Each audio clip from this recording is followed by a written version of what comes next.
I usually don't start off videos with a question, but this is the perfect one to do so. Would you be willing to apply for a credit card if the advertised welcome offer was for you to receive $200 in cash back after spending $8,333.33? If you think that is absolutely insane and no credit card issuer would do that, well, ladies and gentlemen, let me introduce you to the Robinhood Gold card. The Robinhood Gold card has made waves in the credit card community because it appears to be doing something that no other credit card issuer has done, and that is to offer an unlimited 3% cashback reward on all purchases. Now, I admit that this sounds great and it sounds perfect because this is the moment we've all been waiting for. But before you run to apply for the Robinhood Gold card, I want you to think about the following. The first thing you need to know is that the no annual fee marketing of this credit card is kind of a stretch. When we take a look at the Robinhood Gold card webpage, right next to the no annual fee is footnote number 1, which means that there is an explanation to this. And when we scroll to the bottom of the page to read the footnote, we discover that the Gold card requires an annual Robinhood Gold subscription in order for you to be able to apply for the credit card and in order for the credit card to remain open and active. And they even go on to say that it does not include a 30-day free trial. So make no mistake, if you want this credit card, thou shalt have a Robinhood Gold subscription, which costs money, either $50 per year or $5 per month, which would come out to $60 in 12 months. I'm not sure who would sign up for that option, so we'll focus on the $50 option for the remainder of this video. I have seen a similar play before, and it was actually supposed to be the very first credit card that I signed up to be an affiliate partner with, to try to market the credit card to the channel, until I realized that the credit card was not free and had some limitations and nuances to it. And I'm talking about the M1 Finance Owner's Reward credit card. I'm no longer affiliated with them simply because I realized that I did not particularly agree with the mechanics of the card, but it has changed a bit since I first agreed to be an affiliate partner. And I'm assuming that change came about because M1 realized that their offering just wasn't competitive enough. So this is old information since the card has changed, but when it first came out, this credit card was marketed as a no annual fee credit card for some that would earn you up to 10% cashback on purchases at select retailers if you own stock in those retailers on the M1 Finance platform, and then 1.5% cashback on all other purchases. The only problem was that to earn this level of potential cashback, you had to either have an M1 Plus membership, which costed around $125 per year, if I'm remembering correctly. And if you didn't have an M1 Plus membership, then you'd have to pay a $95 annual fee. Now that credit card has changed and there's no more annual fee and no need to own the stock, but if you want the top tier rewards, you still need the membership. So the fact that they now allow everyone to apply for the credit card without an annual fee makes you wonder how long this play with the Robinhood Gold card will work before they realize that they have to change their strategy, or maybe history won't repeat itself and it'll work out perfectly. You all know that it is no secret that I personally believe that the single most important part about acquiring any credit card, with the exception being your very first credit card, because when starting out, your options are pretty limited, but the most important thing that I consider is the welcome offer. The only credit card other than my first credit card that I've applied for without getting a welcome offer is the Built MasterCard. And the reason for that is because of being able to earn points on rent without having to pay the transaction fee, and that benefit alone makes that card worth it, because in my situation, due to how much I pay in rent, it would only take 10 months of making rent payments to amass the amount of points that I would have received from a welcome offer on, let's say, the Chase Freedom Unlimited credit card, which typically comes with a welcome offer of 20,000 points that's advertised as $200 in cash back. Either way, getting back to the Robinhood Gold card, 3% back is an enticing offer. However, I can't help to think about the opportunity cost and how much spend would be required for you to finally catch up with a card like the Freedom Unlimited. First of all, to earn $200 in cash back, you need to spend $6,666.67. Then you have to take into consideration the fact that your annual fee is essentially having a Robinhood Gold subscription or membership, and that'll cost you at least $50 per year. So after spending that amount of money, you've only really earned $150. So you still have to earn an additional $50 in rewards, which requires an additional $1,666.67 in spend. This is a total of $8,333.34. And that's just the amount of spend required to be able to match the welcome offer of the Freedom Unlimited. All the while, that Freedom Unlimited cardholder would have been able to earn a minimum of $317 with the same amount of spend, and that's inclusive of the $200 welcome offer due to the 1.5% cash back on everything. And on that note, you also have to think whether or not this credit card is worth a 524 slot. Many of you who support this channel know what 524 is, but for those of you who don't know, 524 is basically an unwritten rule by Chase where they will automatically deny your application for a new credit card if you've opened up 5 or more credit cards within the last 24 months. Now, these credit cards have to show up on your credit report. So let's say if you've opened 7 new credit cards within the last 24 months, but 3 of those credit cards are business credit cards that do not report to your personal credit, then in Chase's eyes, you'll be at 424. But beware, there are a few business credit cards that do report to your personal credit report. So be sure to do your research before applying for any of those credit cards. But for me personally, I have 3 business credit cards from American Express and 1 business credit card from Chase, and neither of those credit cards report to my personal credit report. I think Chase did submit a hard inquiry to my personal credit in order to approve me for that Chase Inc. business cash credit card, but all of my subsequent applications after my first credit card with American Express have all been soft inquiries. So the Robinhood Gold card would take up one of your 524 slots, and if you're like me and you're sitting below 524, then this credit card may not be worth getting right now, especially since it does not have a welcome offer. Chase has a great library of credit cards, and from time to time, we see really attractive welcome offers on some of their popular credit cards, which lately the Inc. business cards have offered really competitive and attractive welcome offers. So depending on where you are in your credit card roadmap journey, getting this credit card can potentially cause you to miss out on opportunities with Chase credit cards. Okay, with the welcome offer discussion out of the way, let's talk about the break-even point for a second. I couldn't help but notice during an interview with the CEO, whenever the talk show hosts mentioned that the credit card didn't have an annual fee, the CEO responded, well, you have to be a subscriber to Robinhood Gold. So since he said it that way, I'll maintain that this credit card is not truly a no annual fee credit card, which means in comparison to a 2% cashback credit card, you'll have to spend a total of $5,000 before you meet the break-even point to match one of the true no annual fee 2% cashback credit cards. Personally, that would negate any earnings out of my everything else category spend, as I just shared in my previous video that I expect to earn just 1,000 miles during the quarter using my Capital One Venture X credit card, which equals to $500 in spend over 3 months. That's a total of over $2,000 in out of category spend for the entire year. This means that I would lose out on any benefit and Robinhood would win, and I'm not in the credit card game to lose. Now, I spoke about the break-even point without talking about some of the ways that you can offset that $50 annual subscription fee. Once again, I am totally ignoring that the Gold Card subscription or the Gold subscription can cost you $60 per year, because I don't think that makes good financial sense to go with that option when you have a cheaper option.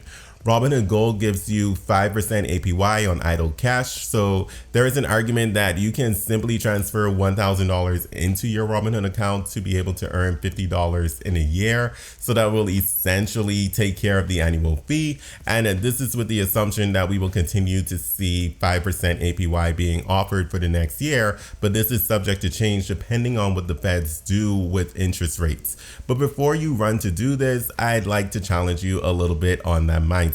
First, I'd like you to think about, where is that $1,000 coming from? Is it coming from an account that is already earning 5% APY without an associated fee with being able to earn that amount of interest?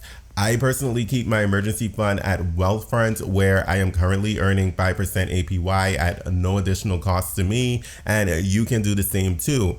I'll actually leave my link in the comment section down below, and if you're interested in opening an account with Wealthfront, you'll be able to earn a 0.5% APY boost for 3 months if you sign up using my link. Shameless plug, I know, but I just couldn't pass up that opportunity. So if you're in the same situation as I am, where you're earning 5% APY without spending any additional cash, that means that you won't be able to gain any benefit from this benefit. In fact, you'll lose, because now you're signing up to spend $50 per year to have access to 5% APY that you already have access to elsewhere for free. And 2, is it really your best option to keep that $1,000 sitting around and not having it invested into the marketplace? If that $1,000 isn't a part of your emergency fund, then chances are you'll be able to get a much better return over time by investing that $1,000 into the marketplace, rather than using that $1,000 as an avenue to help you to gain 3% cash back on your credit card purchases by essentially eliminating that annual fee. Now, this one is a bit clever. I like how the website shows you that if you deposit $1,000, you'll earn a $10 boost. $10,000 would yield a $100 boost, etc., etc. However, the boost is paid out over 24 months, so they advertise it as a 1% boost, but that boost would be comparable to a 0.5% APY account, which is less than the national average savings rate that they show on the same webpage. Yeah, I can't make this stuff up. This feature is coming soon, so I'm not sure when it'll be available. Then there's the 3% IRA match that looks good on the surface. You're getting free money. However, you have to keep the funds there for a minimum of 5 years in order to earn that 3% or keep that 3% match. This may or may not be a big deal depending upon where you are with your personal retirement goals. And the final thing that's noteworthy to me on this webpage is, of course, being eligible to apply for the Robinhood Gold card, which can give you 3% cash back. But that's the point of this video, so I don't even think that truly counts. Now, I saw a video where someone basically stated that credit card companies always make it more expensive for you to redeem your points for travel. Don't worry, I won't name that particular YouTuber, but I must say that as someone who is a proud member of the Points and Miles community, I beg to differ. The thing about earning, for example, Chase Ultimate Reward points is if you have the correct credit cards, and many of us here on Credit Card YouTube teach this, you need the Sapphire Preferred or Sapphire Reserve or the Chasing Preferred if you're able to get a business credit card, in order to have access to Chase's transfer partners, which unlocks the ability for you to be able to redeem your points to get outsized value through transferring your points to one of their transfer partners. For example, during my last trip to the Bahamas over the New Year, the room wait for one night in a standard double queen room at the Grand Hyatt Baha Mar was $1,168 per night, including all resort fees and taxes. That was the cheapest room with 2 beds over the New Year, which is during the peak season in Nassau apparently. I was able to book that room using points for 29,000 points per night, which at a 1 cent per point value is the equivalent of $290 per night. That equals a savings of $878 per night, or in other words, a 75% discount. And I stayed there for 3 nights, which means that I saved just over $2,600 simply because I used my Ultimate Rewards points in a strategic manner. So although the Chase Freedom Unlimited mainly earns me 1.5% back, I have lived the example where that 1.5% has given me a 75% discount because the redemption of those points were worth just over 4 cents per point because I used a transfer partner, and this won't be an option with the Robinhood Gold card, at least not right now. So the argument to say that 3% back is better because credit card companies make it harder to get value out of your credit card points is a little, and how can I say this nicely, uninformed at best. And I would like for you all to be informed when making decisions, so always make sure that you do your own research.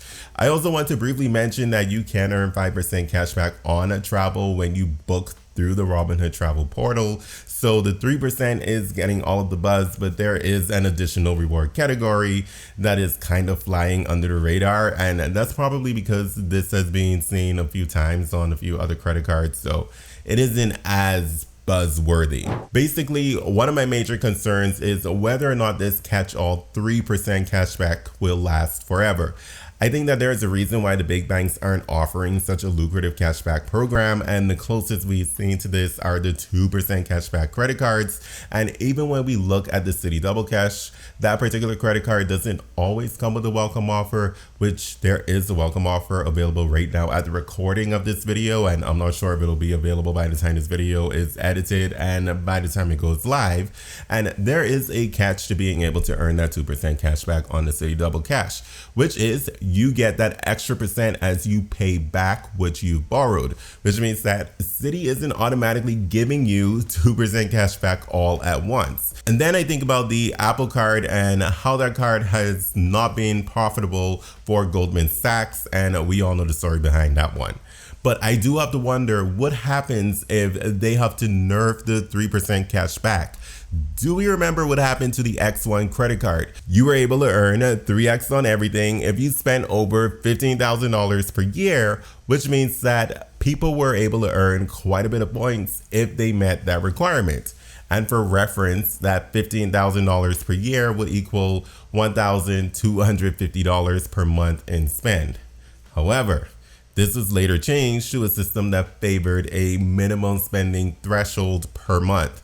So you would be able to earn a 2x on the first $1,000 spent, then a 3x on up to $7,500 before reverting back to 2x.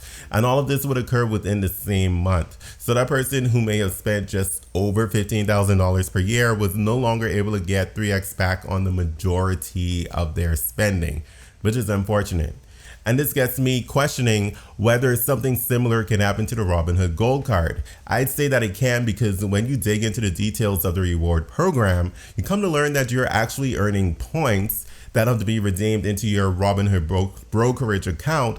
And this particular sentence within the terms makes me raise an eyebrow.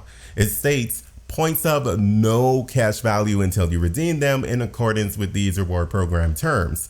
You have no property rights or other legal interests in your points. So the fact that it isn't cash back and it's actually points makes me feel like Robinhood is keeping the avenue open to make changes if they have to in the future. I do think that this is less likely since there is somewhat of a cost associated with holding this particular credit card, but we'll see how this plays out as time goes on and people actually start signing up and using this credit card.